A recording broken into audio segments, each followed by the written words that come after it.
Have you heard of children who have grown up in homes where they had all the money in the world, they had all the wealth in the world, but you could see that that fatherly love or that motherly love was lacking because the parents took their work more seriously than their families?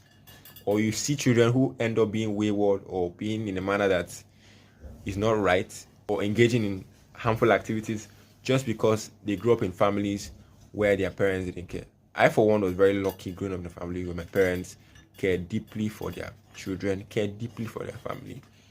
There's almost that bond that we share, and I really thank them for that. We have families where parents prioritize work over family. I mean, they could work for 18 hours all day. When they come back home, they are tired, they are lagged out. They can't even say hello to their kids. They can't even eat with their kids. They cannot ask their kids what the problem is. And over and again, we have seen that this is a problem. So it is imperative that parents, guardians, people, no matter how hard they work, they look out for the well-being of their families.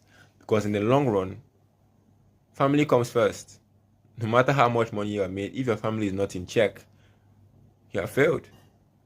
And for those who are intent on passing on wealth to the next generation, if your family structure is not well placed, then you can't pass on wealth.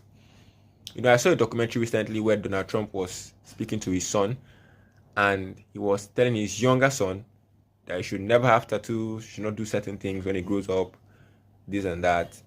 And that boy grew up, and I saw a picture or video of him recently, and you can see that he abided strictly by what Donald Trump said. No tattoos. I mean, no tattoos. Even though we're in a woke culture where people think you can do anything you want and get away with it, that in itself speaks volumes. It shows that there was deep training that went into the development of that child, of Donald Trump. And because of this deep training, it is easier to transfer wealth to these children than it is to children who are left to themselves. We have examples of famous superstars who have all the wealth in the world, but their families are a problem. I don't want to mention his name, but he once appeared in a movie with his child. But right now, the child is not in a place that we can say is a good place. And he himself has problems with his family. So family should be prioritized.